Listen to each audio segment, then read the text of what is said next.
Hey guys, what's up? Stock Retail coming back to you. Man, I'm excited about what we've got in today's video. A lot of really great information that's going to arm you with some facts. It's going to point the way forward.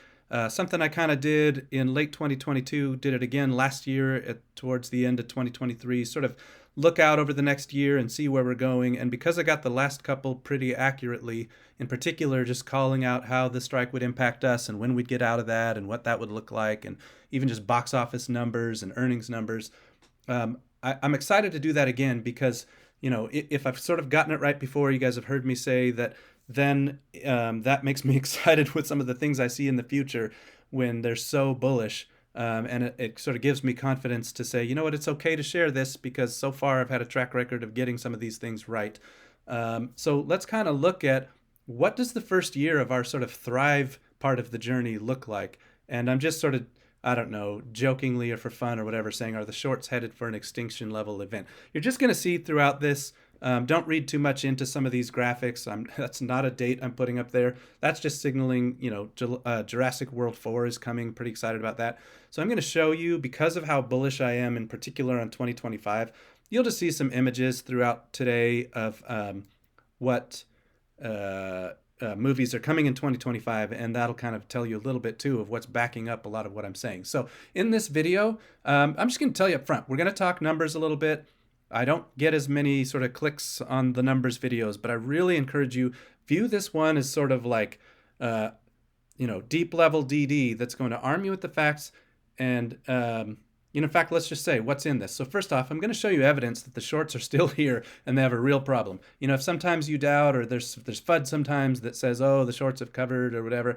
Well, we're going to talk about what's the evidence. What does the evidence show about the shorts and their position and what's going on in this stock?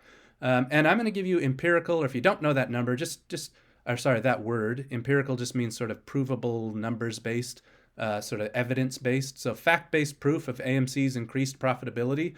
I had been tweeting some of that out over the last week or so to sort of be anti-FUD and really to show that your management team is doing a fantastic job. So we're going to look through that with sort of no trust me bros. We're going to look through that with facts here that's going to then show you why my forecasts are so bullish, because we got to back that up first. We have to come to a shared understanding of the business model and then forecast forward from there. So then we're going to talk about those forecasts and even share price. I'm going to talk about what I personally think the share price should be by actually quite a few dates. I know I always say no dates and no prices, and I'm going to stick to that. So I'm going to explain why I'm even showing some of that today. And it's not really price predictions. It's more like just napkin math on what the stock probably should be valued. So it's different than a price prediction. So this video, really stick around, because this is going to be the video that I'm calling the how you can show your friends and family that we apes are right and scare the heck out of shorts video. Okay, this is going to just arm you with everything. Let's fast forward to November and you're sitting at the Thanksgiving table and you can say, well, look at all this. And you can say, well, I already knew all of this was coming, because I'm going to tell you what the results are going to be by then too. So first thing, I think there's a lot of evidence.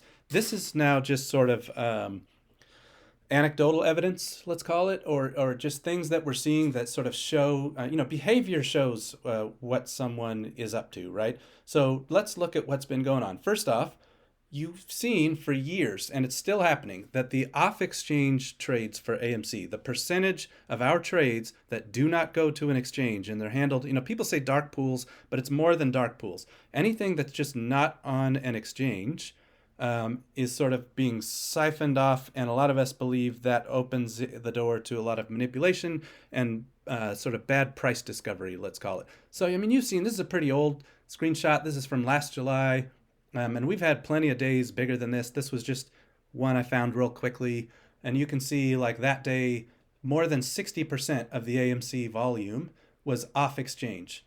And then what you would look through is you'd see things like what was the short interest. And a lot of times that off exchange short interest is pretty high. So we're not just getting shorted on what you see on, the New York Stock Exchange and the NASDAQ. We get shorted in these off exchange sort of alternative trading systems, they're called ATS. And then you do get dark pools as well. So all of that is kind of off exchange.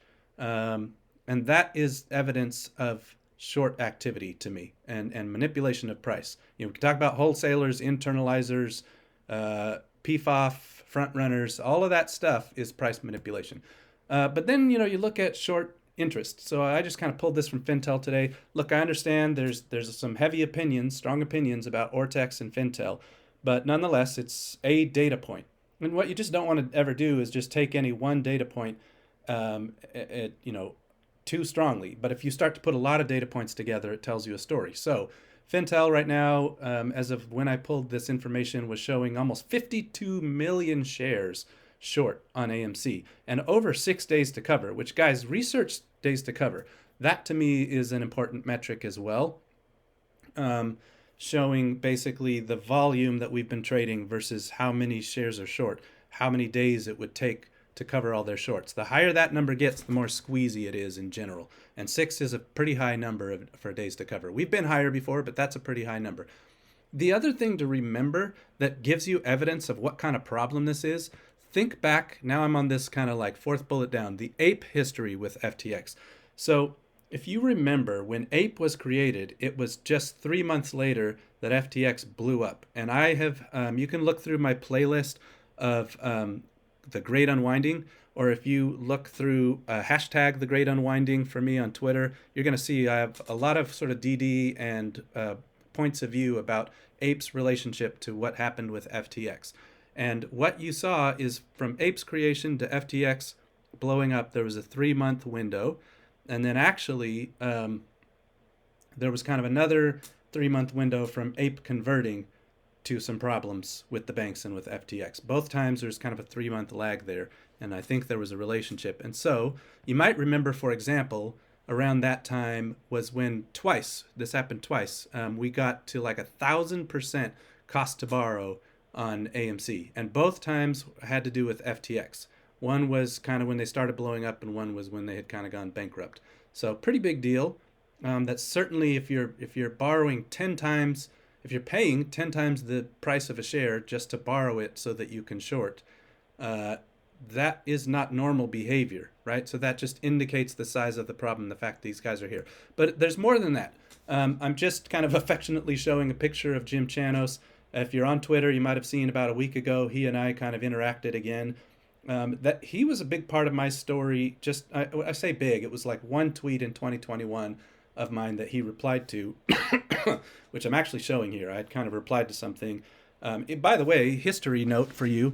Back in 2021, when I started if you ever watch my quarterly teardowns, and I show you this balanced scorecard, and I named it the FUD Buster. Well, I created it back then when I interacted with him, because I was seeing him publicly share basically some what I deemed FUD, and so I wanted to show in the numbers, in the actual business results, whether we were making progress or not. And of course we were.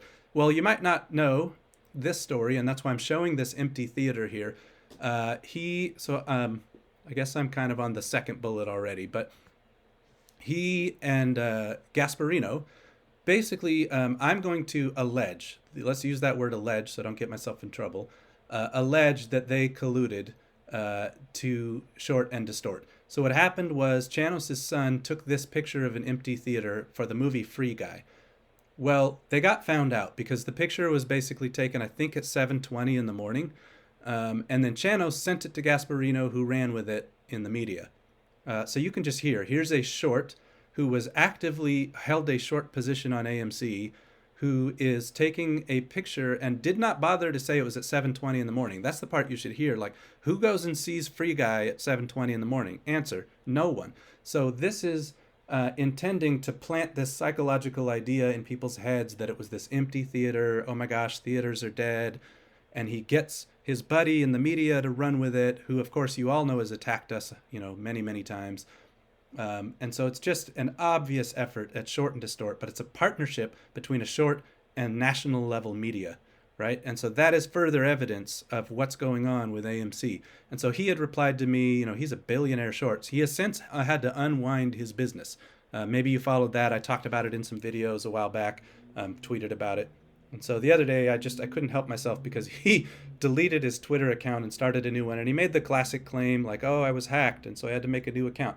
But remember, like Andrew left from Citron is currently, in the courts. Sam has gone to jail. CZ has gone to jail. The Archegos trial, Huang was found guilty. So I think the shorts are pretty scared, and I was just letting Chanos know, like, hey, you might have deleted your account, but don't worry, apes have plenty of screenshots of the things that you said, like this here. And so he interacted with me again, and I always find that humorous that, maybe now I might be sort of a known account, but I mean, at the first time he interacted with me, I might have had 300 or 400 followers. I was not a big account.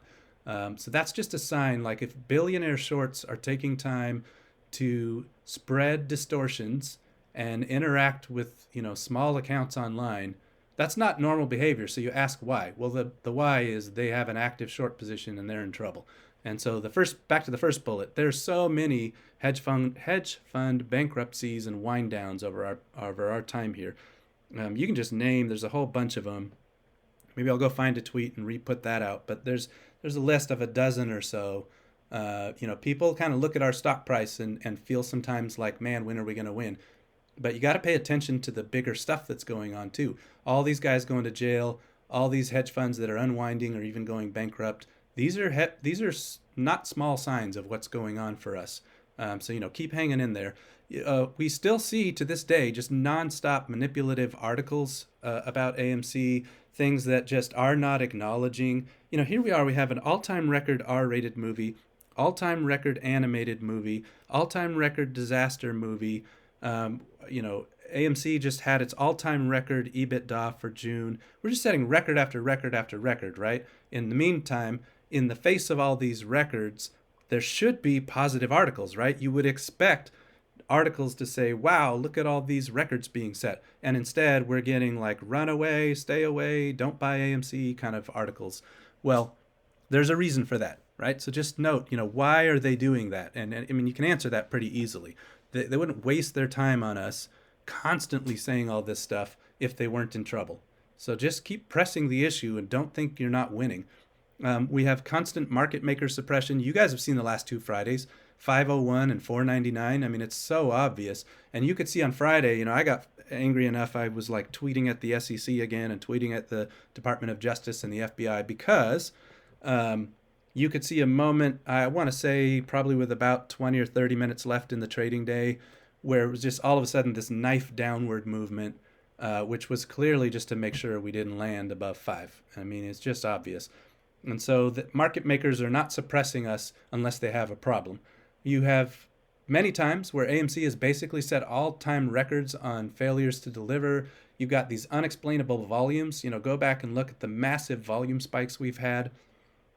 There's paid influencers. I've got a whole video I did for you guys about that a while back, and various infiltrators and sentiment shifters.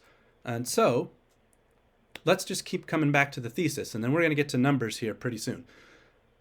The original thesis was just, I can hold longer than you can stay solvent. Well, a bunch of hedge funds have gone bankrupt and unwound. I just showed you Chanos. He had to back away and give up. But here's the other part of the thesis that I'm going to show you today, that a profitable company breaks a short thesis. And so I remember just last summer fall, several large accounts on Twitter were saying, AMC will never make a profit. And it was hilarious because it was days before we got those. So both Q2 and then I'm showing you here Q3 were profitable last year. Bottom line, positive earnings, positive free cash flow. And, it wasn't big. Like here I'm showing you last year's third quarter results. You can see $12 million, excuse me, net income. But that's positive earnings at the bottom line, and we had free cash flow. And so file that away. You're going to want to remember that because we're going to talk about significant growth on top of that we're moving to even a far stronger place. All right, but what comes next? So here's what I'm going to show you. I'm going to walk you through, think of like multipliers. So the levers of profitability. The things, just think if you were like on a train or a plane, and if you pull certain levers, you go faster or slower. So the levers of profitability times a rising industry, there's sort of this multiplying effect of how much our earnings are going to be, and you're going to see that come out. So I'm going to give you a walkthrough some of the parts of what I call the P&L. People will call it the income statement. I worked in business a lot, so P&L just means profit and loss, but just income and expenses. And so I'm going to walk you through a little bit of the expenses side, because think about if you want to, so I call it the levers of profitability, right? If you want to make more money, you can either bring in more revenue or reduce your expenses. Or if you do both, then you can really make a lot more money. So why don't we go through that? And some of you will have seen some of these tweets, but there'll be some new nuggets in here for you too, and I'll try to go fast. All right, so first off, if you look at rents, that's one of AMC's biggest expenses. You can see here, I mean, before, so back in 2019, it was almost $1 billion a year. And then you can see that for 3 solid years now. Now remember, as I show you some 2024 numbers, 2 of these quarters are actual. I have the real numbers that I'm using from their filings.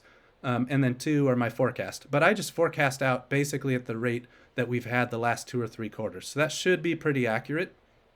And so you probably can count on some level of accuracy there. And you can see then the last 3 years, I've just sort of averaged that. And you can see we're saving almost $90 million a year compared to 2019. So if you look at the AMC's business model back then versus now, that's $90 million of extra profit right there.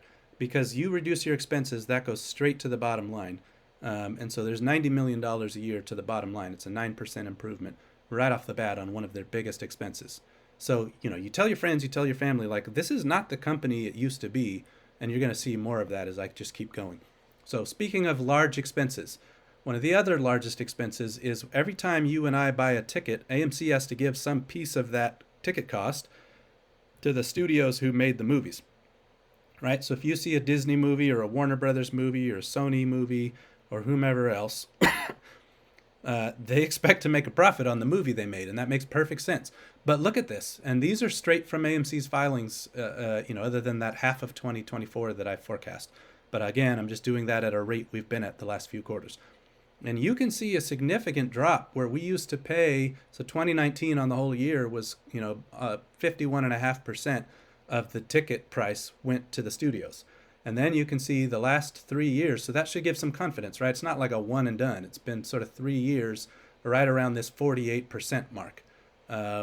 And I want to say for the last 2 quarters, I may have even forecast at 49%. So I'm being conservative here on this 2024 number. And if you look in 2024, if you compare that back to 2019, and I'm giving you a range in case I'm wrong a bit here in my forecasts, but we're talking about $120 to $150 million that AMC will keep, that if they had paid at the rate they used to, they wouldn't have kept. So just in these last 2 slides, I'm showing you basically $200 to like $230 million of profit increase versus pre-COVID. So I'm just starting to walk you through. AMC is a far more profitable business than it used to be. And you're going to start to go, well, I guess the only thing we've ever been waiting for was more movies. And it's like, yes, that's all we've ever been waiting for. And that was the thesis. I can hold longer than you can stay solvent because I know AMC is not going bankrupt.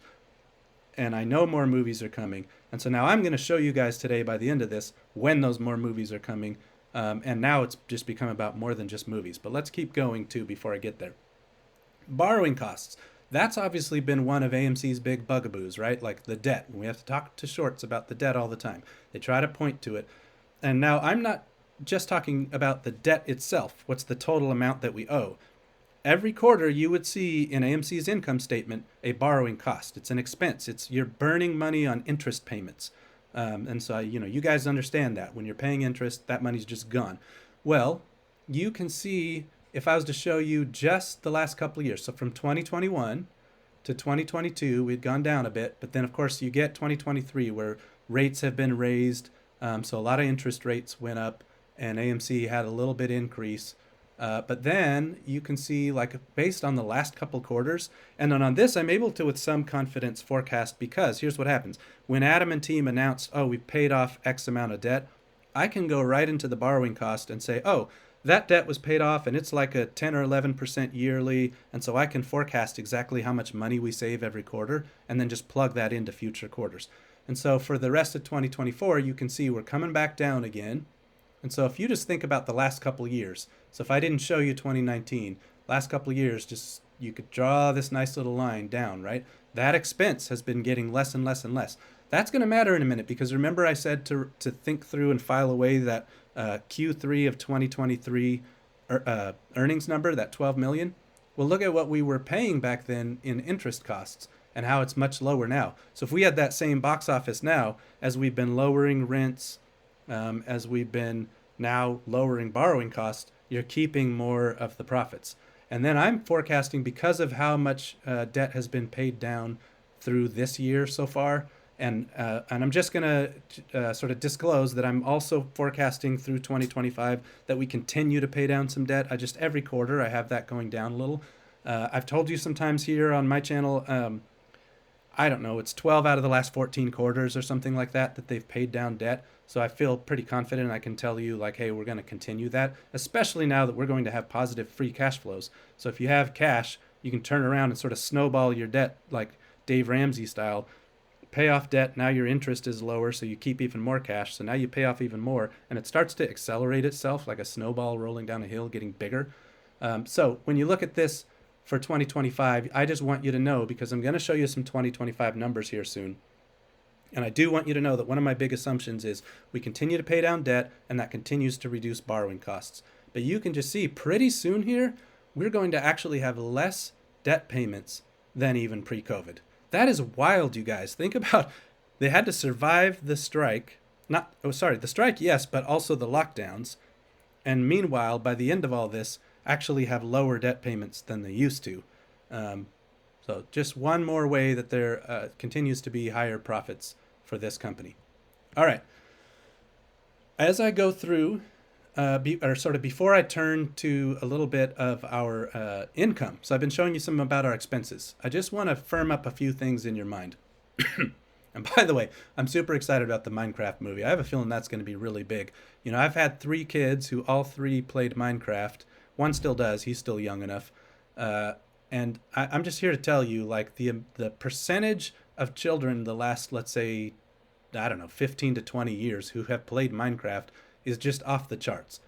I have a feeling that's going to be a pretty big movie next year. So let's see. But anyway, so here's what you need to know about AMC's model. And I've started to talk about operating leverage. Adam has talked about that in the call.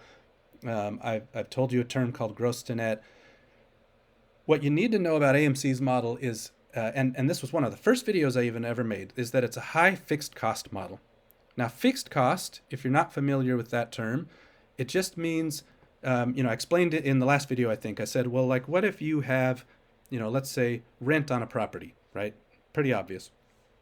And if you show 0 movies in that property, you just decide, I'm going to be crazy and keep the doors closed for fun. You still pay the rent.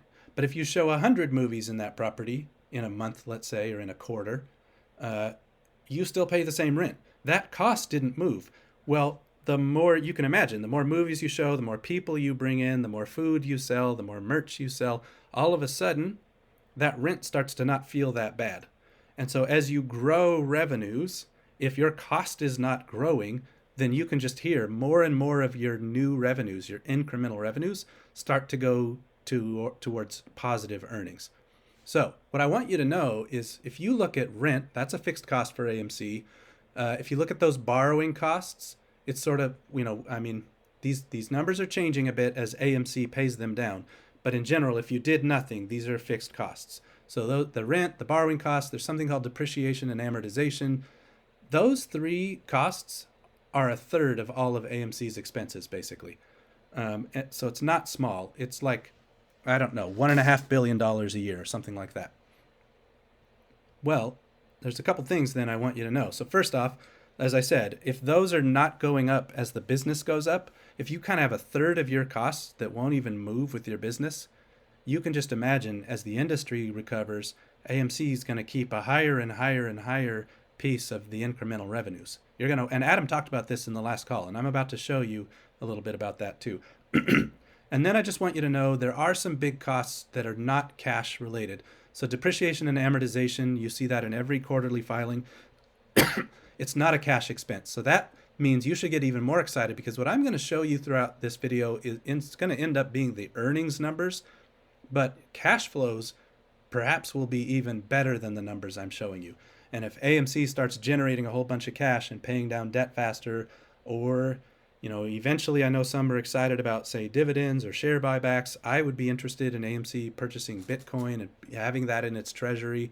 There's a lot of things that could start to happen because AMC will start to have a lot more cash. And also investments. They'll make some strategic investments, whether that's projectors, new properties, new IMAX screens, new recliners. I don't know. I trust these guys. They'll make great decisions, but they're about to have the freedom to make decisions because they'll have cash. And then speaking of cash also, I think we'll continue to see each fourth quarter something called impairment costs. I've told you guys about that quite a bit. There was a GME elitist who tried to troll you all and scare you all about that. So that was one of the early videos I made, kind of educating and informing. That is a non-cash expense. I'm not concerned about that. And by the way, that is shrinking also. So that also means our profits are improving. All right, let's go through some of AMC's revenues. So I did a lot of did you knows the last week on Twitter. And you can just see, I like to say the numbers tell a story, and you can just see this visually. So this chart, you can see, goes all the way back to 2018, and you can see what was AMC's food and beverage spending per person. Man, we're up 60% versus 2018. Just look at that line. What happened was, obviously, we had lockdowns, and I don't have 2020 in here, so that's why the sudden jump, because 2020 was basically locked down. That's just not even worth showing. But then when we opened back up, boom, we're just in a different world. Dipped for a little while, but now has been climbing back up. And this is something else I've told you guys for a while, that inflation is, in a weird way, AMC's friend. Think back to the fixed costs I just talked about. So if, let's say, ticket prices are going up and food and beverage prices for the customer are going up, but some of AMC's costs are not going up. Well, now, in a way, inflation has actually helped AMC make more money.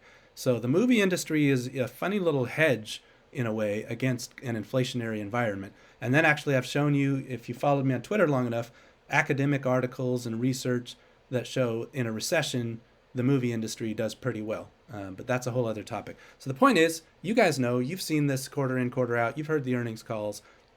People are spending a lot more money on food and beverage than in the past. And that's not just inflation either. That is AMC improving its offerings. Whether it's, there's pizza, there's sliders, there's, I think some places have like quesadillas, there's the pretzels and the candy and the pop, and now there's even beer and wine and cocktails. And it's becoming just a much broader offering, and a lot more people are starting to say, oh, that's part of my movie-going experience. So that's been pretty fun to watch.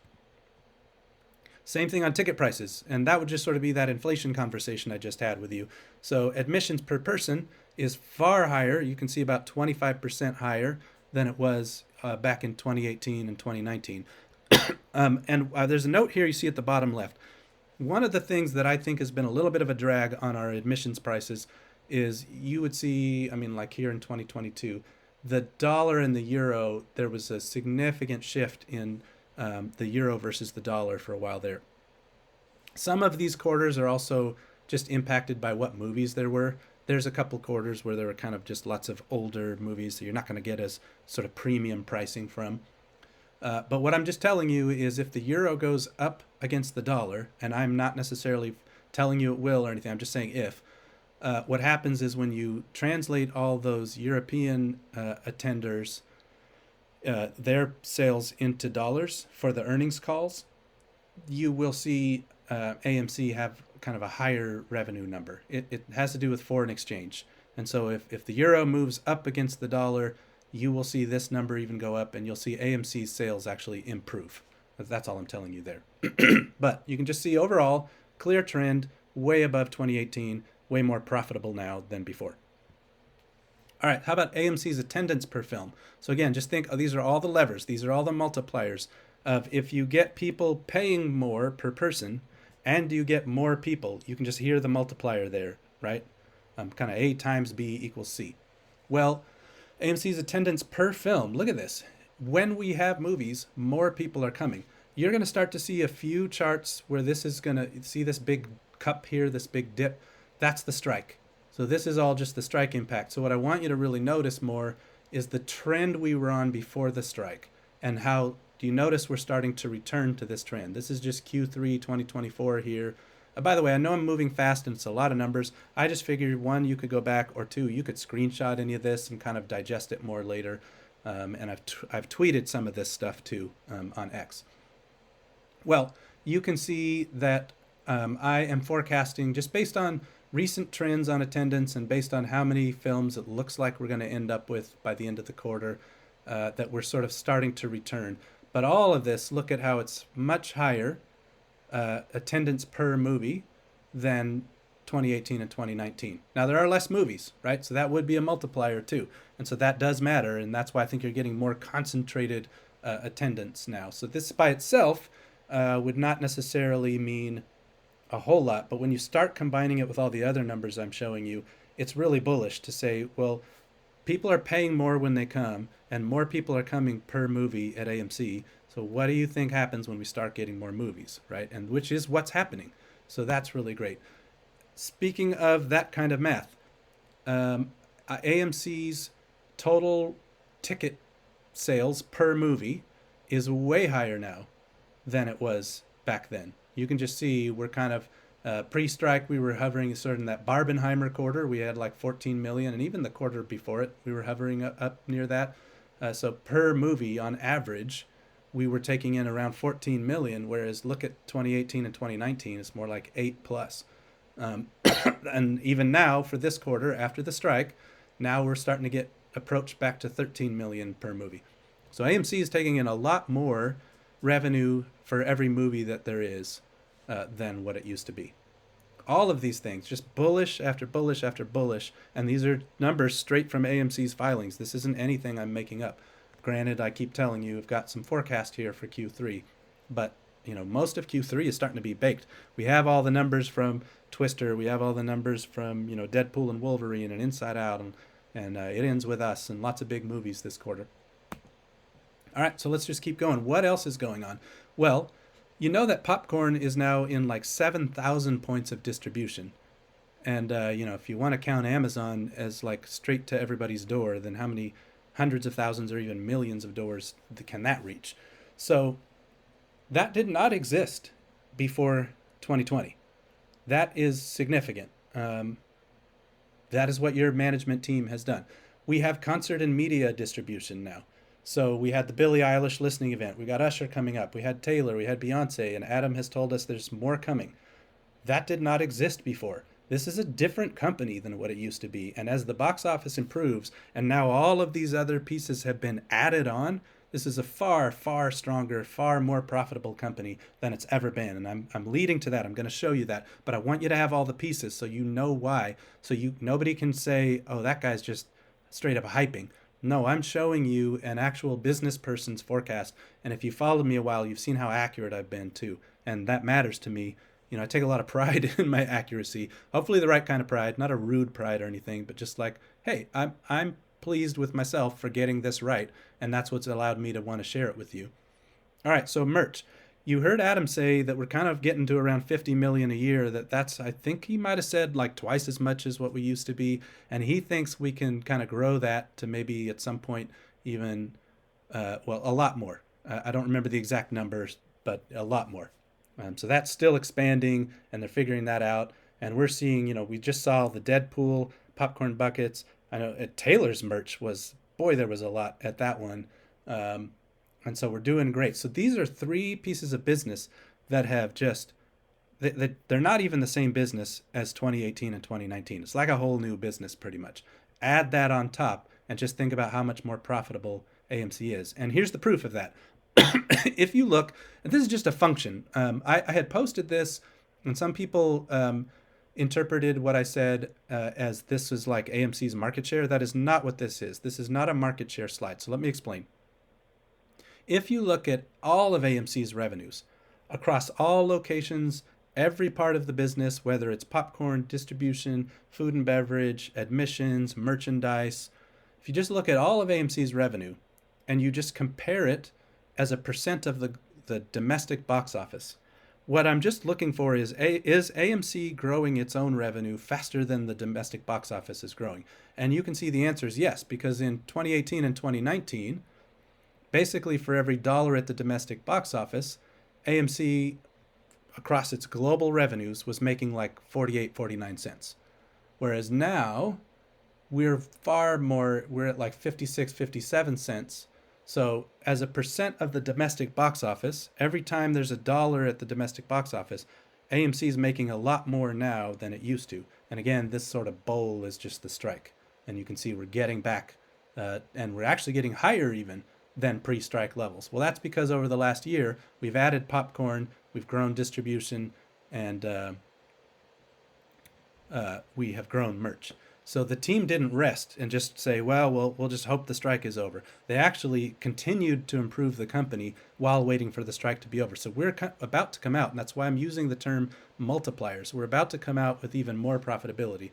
And it shows in the numbers too. So something I've looked at just on my own for a while is, again, can we grow our earnings? This is now earnings versus the box office. Can we grow faster than what the box office grows? And you're going to start to see this go crazy. And so what you see is here's our, it says earnings per share here. It's actually not earnings per share. This is just total earnings. And you can see, so the orange line is earnings. And for a while, as the box office was dipping, you can see, and our expenses were rising, like some of the interest expenses, the earnings was kind of, let's call it under the box office. But notice right here, kind of the end of last year, that's when popcorn really took off. And that's when Adam implemented the distribution with Taylor and Beyonce. And notice how all of a sudden, even though the box office dropped, look at this here, AMC's earnings was improving versus the direction of the box office. And now look at how we're above, way above this box office line. So it's just kind of comparing, it's a little bit of apples to oranges. But it's just looking at the direction of the box office versus the direction of AMC's earnings. And what you should be seeing is AMC's earnings are starting to directionally go up faster than the box office. And I believe in the future, you're going to see that even more so. And that's based on everything I've been showing you here. Okay, so now you've seen we've improved a bunch of expenses. You know, I told you like rent, for example, and borrowing costs. And you've seen that we're improving the amount of revenue we're taking in. So we've been tightening expenses and accelerating revenue. You should just be hearing increased profits. Now, where's the industry going? So I had shown this on X or Twitter as well. And remember, so, okay, this is a rolling 4-quarter box office. It's like just keep shifting 1 quarter over. And how's the last year of box office been? And I've tracked this for quite a while too. And you can see I don't know, kind of through Q3 last year. Here's where for a little while we started really getting somewhere and we were starting to get profitable. And we had 2 consecutive quarters of profit. Like I said, last Q2 and Q3 were bottom line profits. And then of course the strike hit. And now, here's the thing. We're here. Even with this amazing, look at this. This is Q4, it should say 23. Shoot, I forgot to fix that. Q4 of 23 through the quarter we're in now.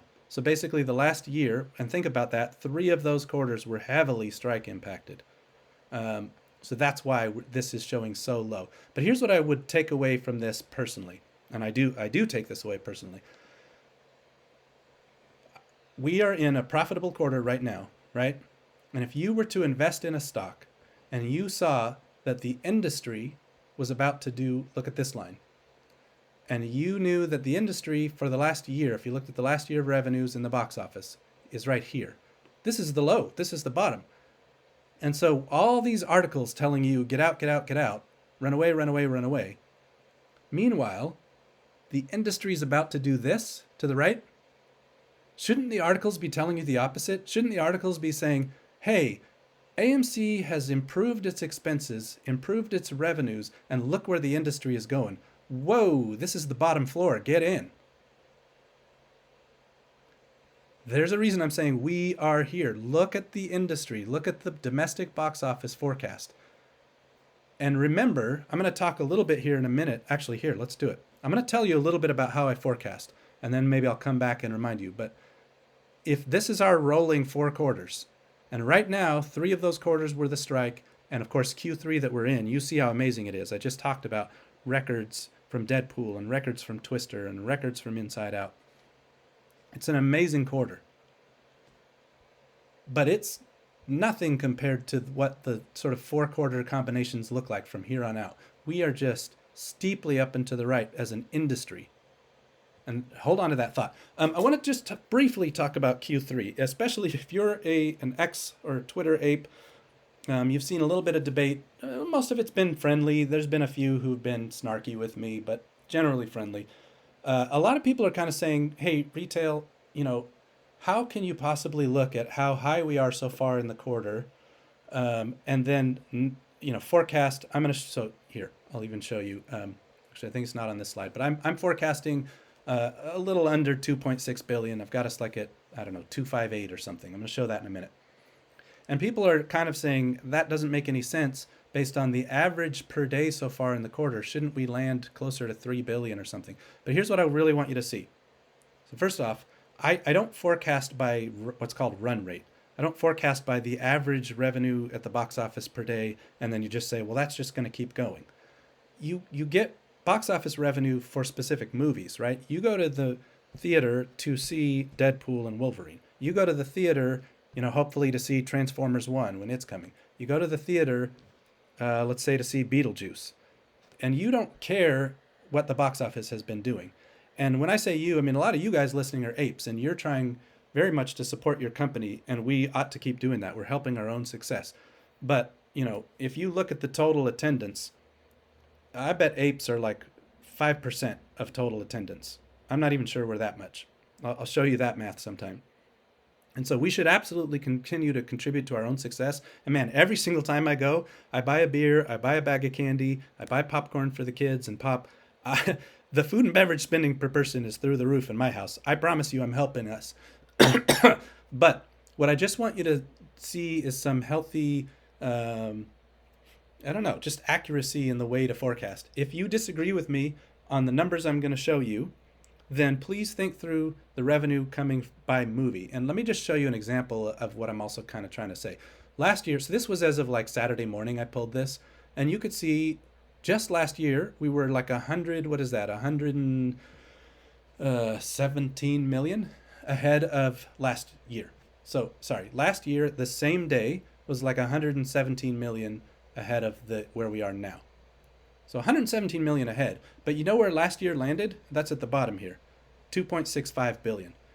So this year people are saying, hey, let's say go back to Saturday morning when I pulled this. People would have said, hey, we're about 1.8. How can you not say we're going to land at 3? And then I go, well, look, just last year at this time we were at 1.9 and we landed at 265. And so my forecast is like, here's what's in Beetlejuice for the quarter. Here's what's in Transformers for the quarter. Here's what's in The Wild Robot. Here's what's in, still coming from Deadpool and Wolverine. Here's what's still coming from Twisters and Despicable Me 4. And so it's totally fine and frankly super reasonable if you disagree with me. But also what I want to show you, and you would have seen in a tweet from me, look at how many other quarters were ahead of us. 1, 2, 3, 4, 5. So that's why this says it's only the 6th best since 2012. And there's another part of the tweet I gave you where none of these quarters ended up at 3 billion. What you're going to see is we slow down going into September. It's just normal. It happens every year. That is not FUD or shilly of me to say. I'm just giving you the history of the movie industry. Now, people will, I think, very reasonably push back on me and say, yeah, but Beetlejuice is looking great. Like I said, Transformers 1 is looking great. There's plenty of movies coming out in September. I'm just telling you, there's a reason for my forecast. It's based on what I'm forecasting by movie. And in the end, I don't really care if I'm right. But what I just want people to sort of maybe, take a little bit of a breath on is this idea that, well, because we were at 1.8 by mid-August, that just projects out to, whatever number you want to say. So just want you to know where I come from. Perfectly reasonable if you disagree. And in the end, with what I'm about to show you, you're not going to care because I'm going to show you amazing, amazing profits. So if you just think I'm too low, then great, add to these numbers. So here you go. What I want you to see is from last year to this year, this blue line is the box office, okay? So use these numbers at the right for the blue line. I told you, last year, this quarter was 2.65 billion. And I'm forecasting like 2.58. So I'm actually forecasting year to year that the box office in the same quarter went down a little bit. It's pretty close, but it went down a little bit. But look at what I'm telling you is happening with earnings. And that's based on now all this stuff I've been showing you. We tightened up expenses. We've improved the revenue we get per person and per movie and all that stuff. We've added merch. We've added popcorn. We've added distribution. We've added candy. I should have had candy on that other slide too, right? So on a lower box office, I'm showing you way higher earnings, like 6 times higher earnings. So like a total of 7x. So we go from like 12 to like 84. You're about to see an all-time record of the retail era or the ape era. We have not seen this level of earnings since before COVID. I believe now, I tell you guys all the time, if I'm sharing a forecast with you, please have some grace with me because a forecast is going to be wrong. I'm doing my best. I'm predicting the future. There's plenty that could change. Some of you are arguing that I'm too low on the box office. Well, great. Then this number will go up even more.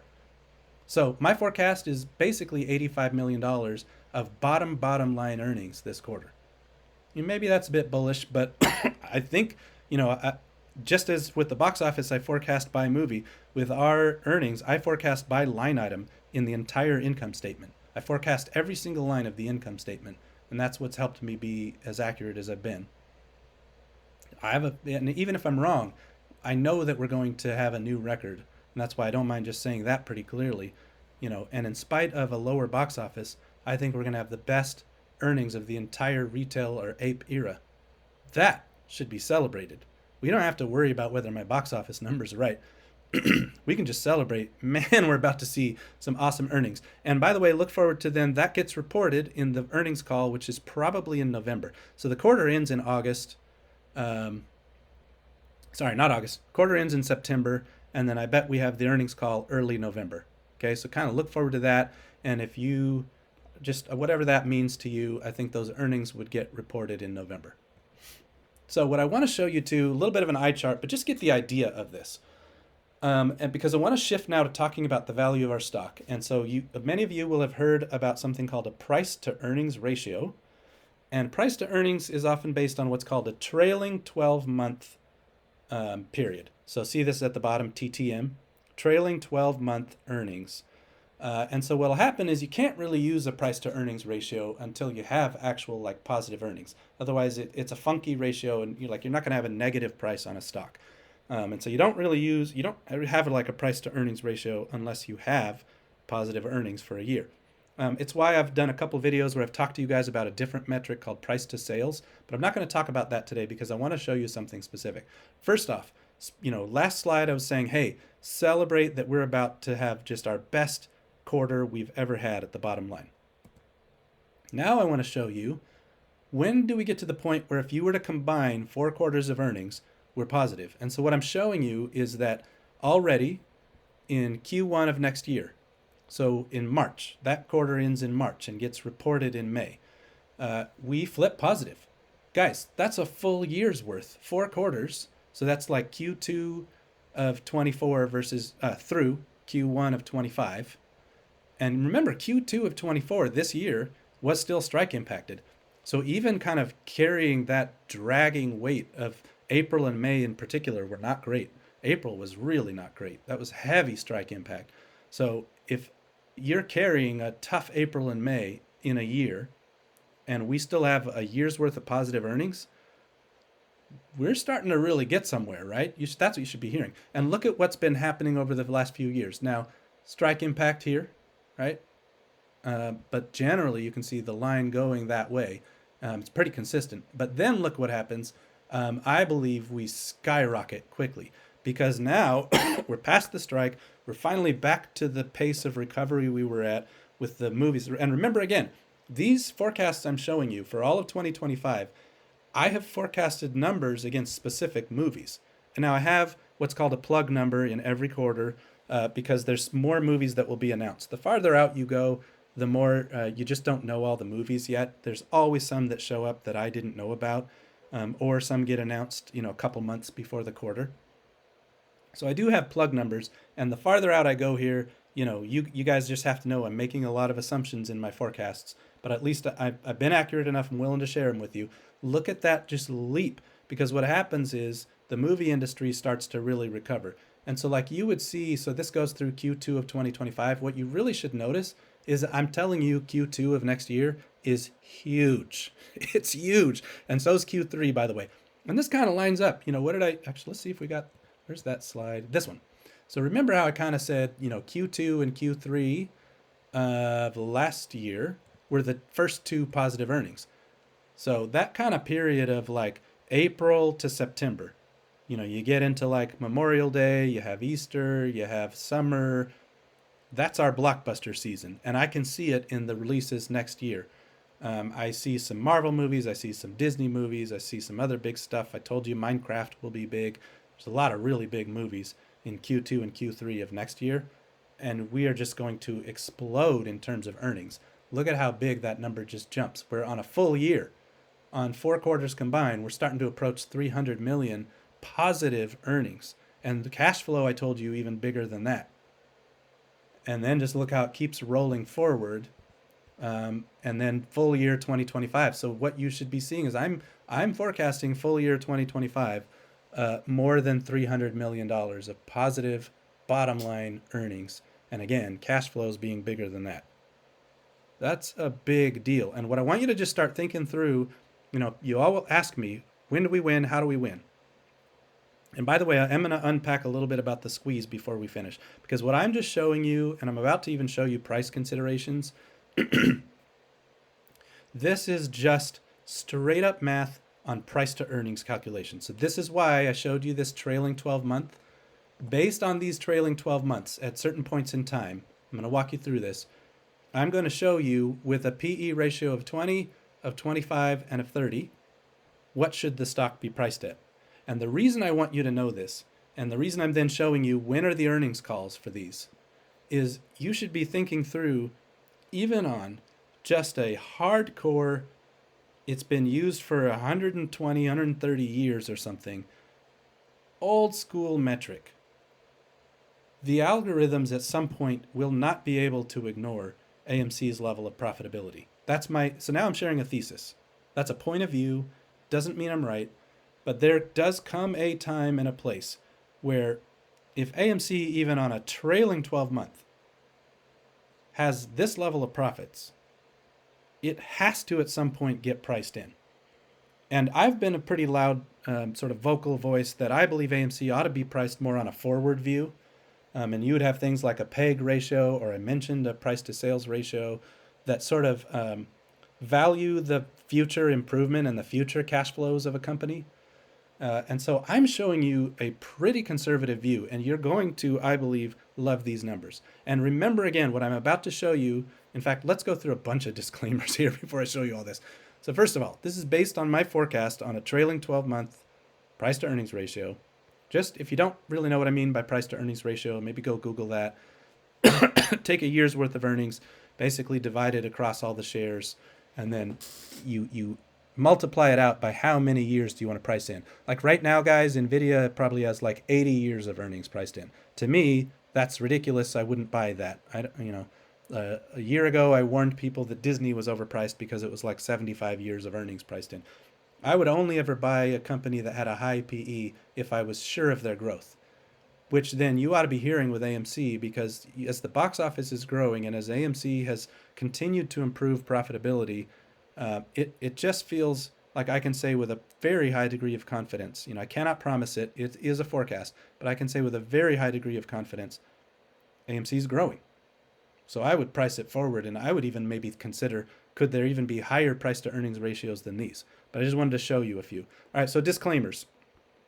I've said a bunch. These are forward-looking forecasts, which means there's going to be things I'm going to be wrong about. Some movies are going to move. Some will even get canceled. That's happened to me before. Horizon 2, for example, Kevin Costner's cowboy movie. I originally had a forecast in this quarter. I think I had about $20 million for that movie, and then it got pulled, and now we got zero. So poof, my forecast lost $20 million just because, boom, that movie got pulled. That will happen. That has happened to me plenty in my forecasts, especially with the strike, right? Movies get pulled or they get moved, or sometimes look at Borderlands. I had a fairly high forecast for Borderlands this quarter, and it was a total flop.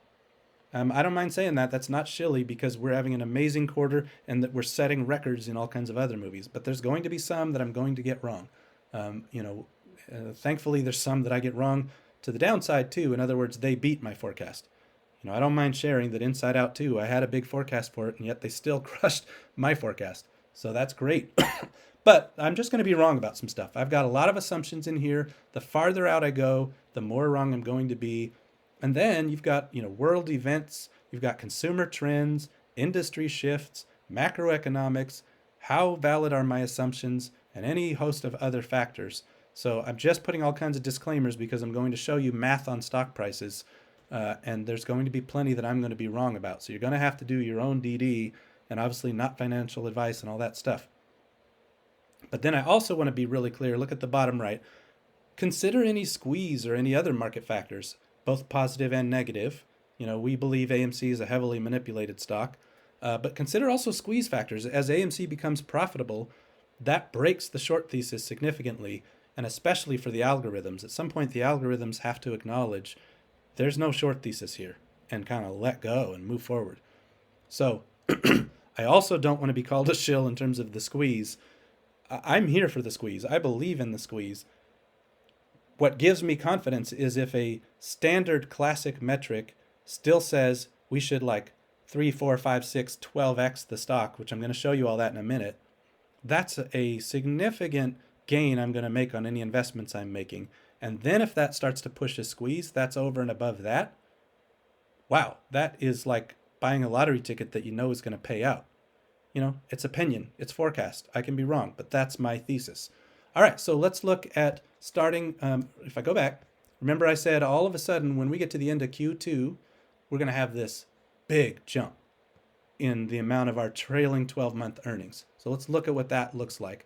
So in the August earnings call next year, if I'm right, big if I'm right, you would see that based on a 20-year price to earnings of the last 12 months, when we are in that earnings call, you could see AMC should be $14. If it's a 25-year price to earnings, it should be about $18. And if it's a 30-year, it should be about $21. So you're saying, like, let's call it 3 to 5x what we are today a year from now, just based on, go back through this video, you know, I'm showing you not hype, not speculation. I'm showing you trends and actual results. If those results continue, what do you say? Like, you know, past results don't guarantee future performance.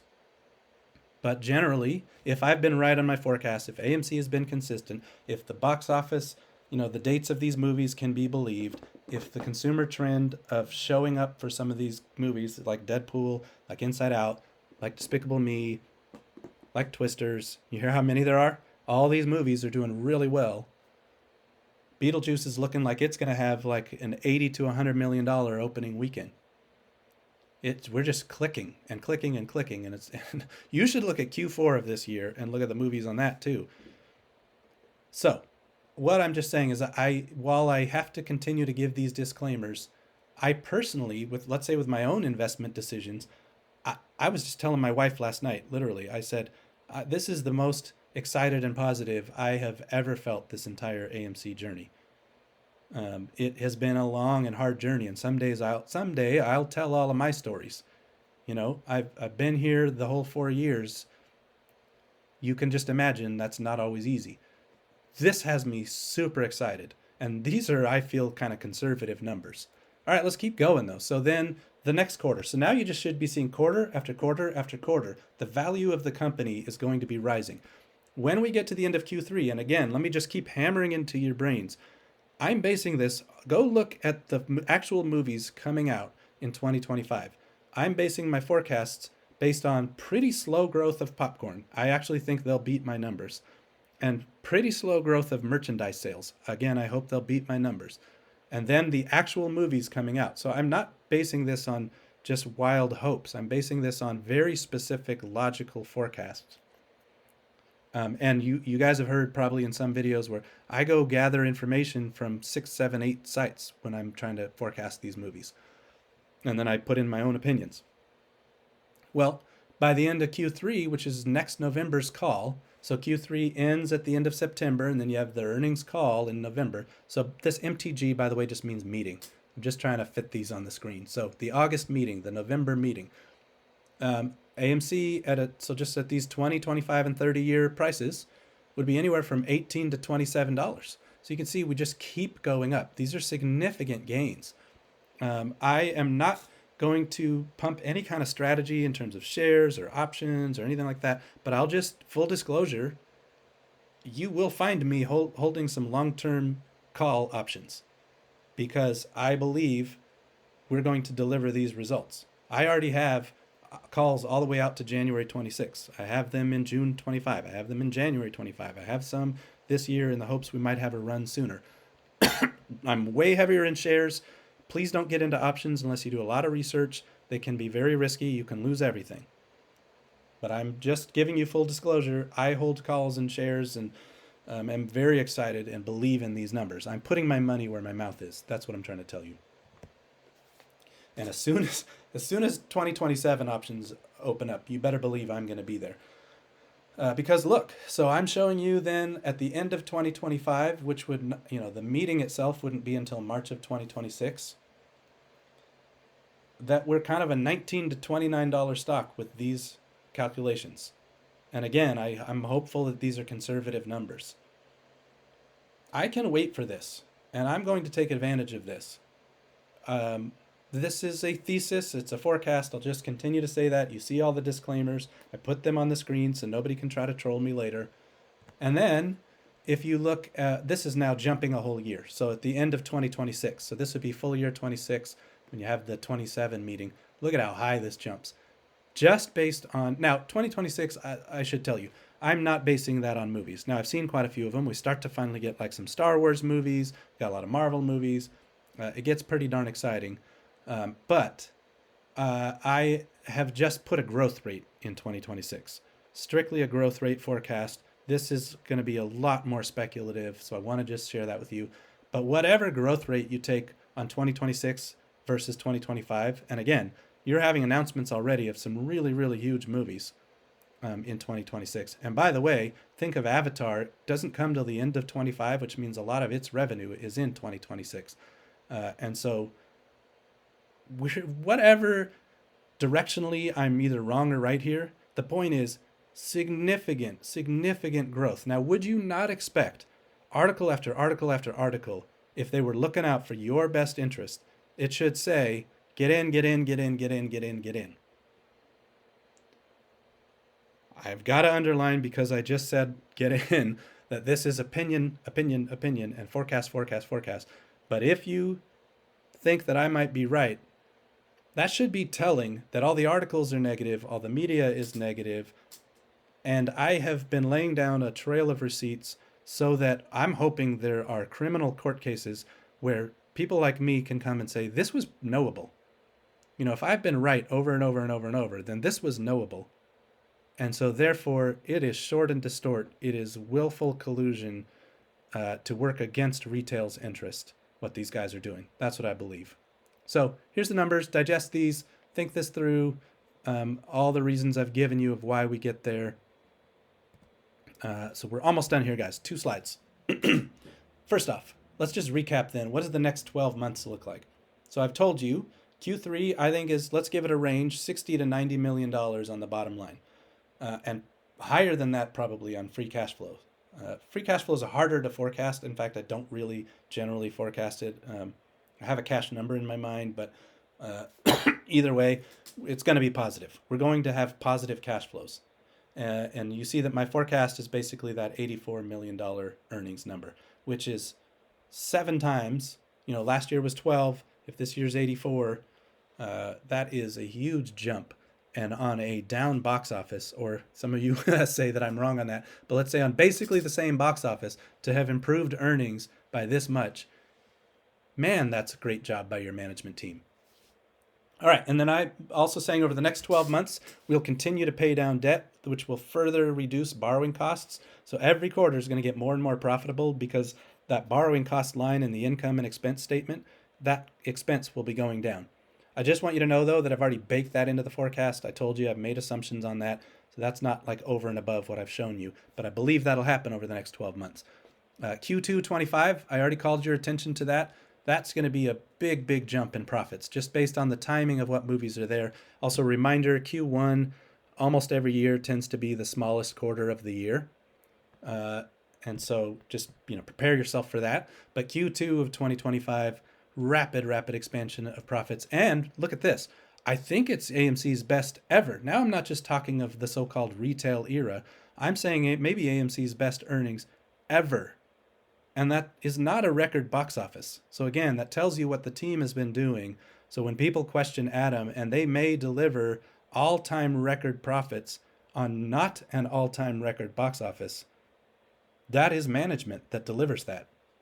And then 2025 full year profits, I'm saying well over 300 million and continued reduction of the debt. And then 2026, and now I'm even giving you like 2 years out, even more rapid expansion of profits. Look, I've actually got quite a ways over $700 million and continued reduction of debt. Of course, like I keep saying, the farther out I go, the more wrong I'm going to be. But just the idea that at least directionally, there should be some confidence, barring all those disclaimers, that there is just significant growth that we're on. All right, thanks for hanging with me. We're basically there. I just want to make sure I highlight the squeeze because I've talked a lot about that sort of straight up math on the stock price valuation. And I always say on my channel and on Twitter, no dates, no prices. So I'm not telling you these prices at these dates. That's not at all what I'm saying. And there's so much more we got to consider for the squeeze. And you could go through all my videos and tweets and see all that. Obviously, profits and cash flows, and now having this undeniable business model kind of wreck the short thesis. And one thing I've been talking a lot about is that there is a low floor but a high ceiling. And I meant to talk about that on an earlier slide. People try to get me to compare to Cinemark. And what I'll just say at the simplest level is, you remember back to this operating leverage and this fixed cost notion. Cinemark basically has a higher floor than AMC. During lockdowns, during strikes, Cinemark could kind of do a little bit better. So the downside is less for Cinemark, which is why for a while you've seen maybe shills try to put that in our face, like, oh, Cinemark, maybe they're even doing better than AMC, and institutions trying to get us to move. Well, that's because the downside was a little lower. But guess what? Cinemark's ceiling is also lower than AMC's, which means in an industry recovery, AMC is going to start flying way higher than Cinemark, in my opinion. And that just has to do with this operating leverage, this fixed cost model, the other revenue streams. You're going to start seeing that flip and that short talking point also get taken away. They're not going to want to compare to Cinemark anymore pretty soon here. And then just think through all the things I told you earlier. How many short shares there are, what the short interest is, what the days to cover is, all that we know about tokens and swaps and the derivatives market. In my opinion, AMC is incredibly squeezy. And when all of this happens, when the profits come, when the cash flows come, when it's an undeniable business model, and even the algorithms themselves start to have to affirm that, you can just think through what that could mean for a squeeze.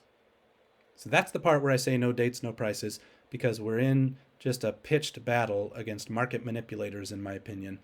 But I believe, as you know, we will win. So let's go.